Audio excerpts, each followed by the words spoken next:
네, 정치여담야담 윤희석 국민의힘 선임 대변인, 서영주 더불어민주당 상근부 대변인, 윤춘호 SBS 논설위원과 함께하겠습니다. 세 분 어서 오십시오.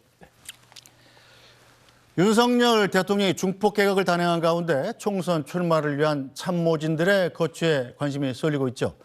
이번 개각 대상에서 빠졌지만 한동훈 장관을 제외하고 가장 큰 관심을 받는 인물이 있습니다. 바로 일찌감치 당을 위해 희생하겠다 밝혔던 원희룡 장관입니다.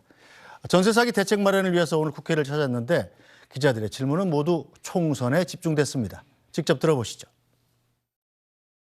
장관님, 필요한 게 있으면 상임위 마치고 하십시다. 네, 끝나고요? 상임위에 집중해야 되니까요. 네. 장관님에게 인천 개항은 어떤 의미인지가 궁금합니다. 상임위 마치고 하십시다. 당 내부에서 패배가 확실하다면 굳이 당의 재원을 낭비할 필요가 없다. 이런 입장도 나오는 것 같은데요. 화장실 좀 들르고 상임위 마치고 필요한 거. 저는 2000년 30대의 정치에 입문해서 민주당과 5번 선거를 치러서 물론 져본 적은 없습니다만은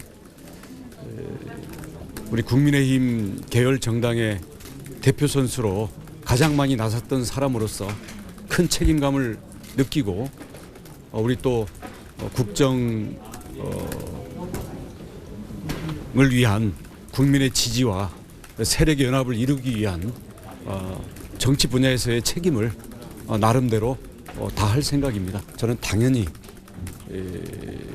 어떤 헌신과 희생이라 할지라도 마다하지 않고 설선수범해야 되는 그리고 다른 사람들이 하기 힘든 일이라면 오히려 더 앞장서야 되는 그런 책임감을 느끼고 있습니다.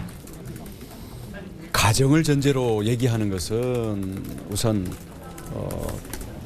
맞지도 않고 지금 너무 앞서가는 얘기이기 때문에 정치 상황에 따른 구체적인 문제들은 임무가 맞춰지게 되면 그때 또 치열하게 또 고민하고 또 당과 의논해 가면서 또 우리 언론인 여러분들과도 구체적인 상황들을 나누면서 한 발 한 발 걸어 나가도록 하겠습니다.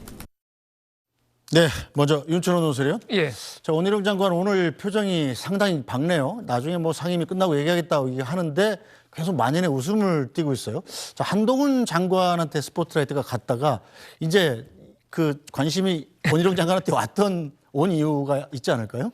일단 뭐 원희룡 장관이 기자들의 질문을 반가워하는 분이죠. 네. 그다음에 카메라의 스포트라이트가 자신에게 향하는 것을 마다할 이유도 없는 상황이고요. 그다음에 또 어제 이제 개각을 통해서 국토부 장관 책무라고 하는 것이 영광스럽기도 하겠습니다. 또 한편으로 이제 부담스러운 면도 있었을 것이거든요. 이제 그런 것들을 이제는 내려놓을 수 있게 됐다고 하는 점에서는 다소 홀가분한 그런 표정이기도 합니다. 그다음에 자신의 어떻게 보면 주 전공이라고 할 수 있는 여의도 정치에 복귀한다고 하는 점에서 상당히 좀 밝은 미소를 보여준 것 같고요.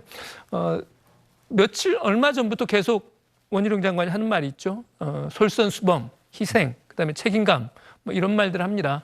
이런 말들 앞세워서 다음 총선에서 의미 있는 역할을 하고 네. 그걸 통해서 다음 대선에서 자신의 오랜 꿈인 대선에 도전하는 그러한 어떤 인생 계획을 한 걸음 한 걸음 이렇게 밟아나가고 있다라고 하는 뭐 그런 표정을 보여주는 것 같습니다. 네, 자, 윤희석 선임 대변인. 보니까 원 장관이 명확하게 얘기는 안 하는데 자, 솔선수범도 하고 어떤 헌신과 희생도 마다하지 않겠다. 자, 정당의 대표 선수로 가장 많이 나섰던 사람으로서 져본 적이 없고 큰 책임감을 느끼고 있다. 이게 단순히 뭐 지역구 출마 정도가 아니라 선거 지휘도 좀 해보겠다. 이런 뜻이 좀 읽혀지는 것 같습니다. 그렇죠. 이번 총선에서 굉장히 큰 역할을 맡겠다 이런 의사표시로 보이죠. 원희룡 장관 입장에서는 남은 것은 대선 후보돼서 대선 승리하는 거 아마 그것만이 본인의 정치 역정에서 남은 것이라고 저는 봅니다. 저희 당에서 대선에 2번 출마했고 지난 대선에서도 경선 4위를 했던 그런 분이에요. 그래서 이번 총선을 계기로 해서 더 전국적인 인물로 거듭나고 또 국민의힘 내부에서 차기 대선을 이끌고 갈 만한 그런 인물로 더 부상하고자 하는 그런 욕구가 있을 것이고 그렇다면 이번 총선에서 큰 역할을 맡아서 당을 승리로 이끈다면은 본인이 생각하는 그런 위치까지 수월하게 갈 수 있다. 아마 그런 계산을 했었던 그런 발언이었다 이렇게 봅니다. 네, 자 민주당 입장에서는 어떻게 보십니까? 이 원희룡 장관이 선대위를 이끈다면 민주당 입장에서 좀 무서운 일입니까? 아니면 호재입니까? 수월한 일이죠. 수월한 일이에요? 그렇습니다. 네. 원희룡 장관이 뭐 예전에 젊었을 때 정치 이력은 어떻게 될지 모르겠지만 국민의힘으로 쭉 활동하시면서 제주지사를 그만두고 대선에 들어왔을 때 본인의 어떤 여러 가지 정치 행보의 끝이 결국엔 국토부 장관까지 왔어요. 윤석열 정부의 어떤 보훈을 입어서. 그리고 나서 국토부 장관에서 지금 다시 여의도로 복귀했을 때 양평고속도라는 그 늪이 있습니다. 그러니까 윤석열 대통령 처가 일가의 종점이 됐던 국책사업의 10년짜리를 다 없애버리고 그러게 뭐 한 1년도 안 돼서 바꿔버린 그 일을 책임졌던 분이 원희룡 장관인데 저는 양평고속도로에 늪이 있다고 봅니다. 그렇기 때문에 이런 늪을 가진 분이 국민의힘의 비대위원장을 선대위원장을 맡는다? 이거는 뭐 공격거리가 되기 때문에 저는 뭐 저희 입장에서는 수월하다고 보고요. 저는 이제 원희룡 장관을 보면서 저 만연의 미소를 띄운 거는 두 가지가 있는 것 같아요. 첫 번째는 이제 나는 양평고속도로의 늪에서 빠져나왔다.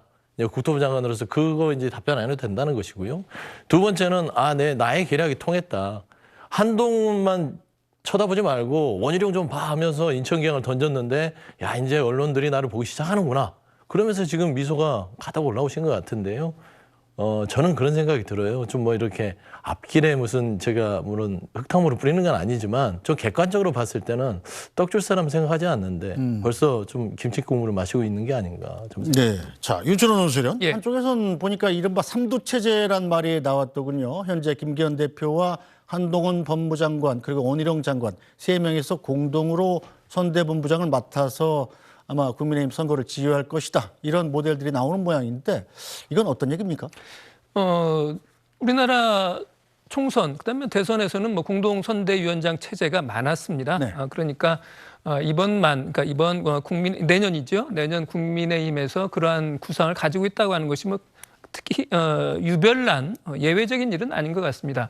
다만 이제 국민들 유권자들 기억 속에 강하게 남아 있는 공동위원장 체제는 지난번 총선 당시 여당이었던 민주당에서 이해찬 당대표가 선대위원장을 맡고 그다음에 이낙연 전 국무총리가 이제 같이 공동 선대위원장을 맡아서 활동했던 경험이 있죠. 그래서 그때는 주로 전체 그림은 이해찬 당시 당대표가 그림을 그리고 그다음에 지원 유세를 포함한 현장에 두루 도는 것은 이제 이낙연 전 대표가 맡았던 그런 그림이 있었고 그런 그림이 또 성공이었죠.